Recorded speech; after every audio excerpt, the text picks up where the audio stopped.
పక్షం నువ్వై ఉండి హద్దులు పెట్టాలి, ఆ ప్రతిపక్షం నేనై ఉండి యుద్ధం చేయాలి.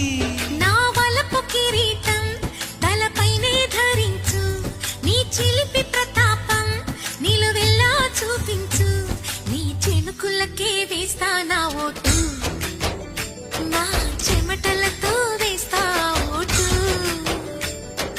చిన్నగా చిన్నగా చిన్నగా మది కన్నులు విప్పిన కన్నే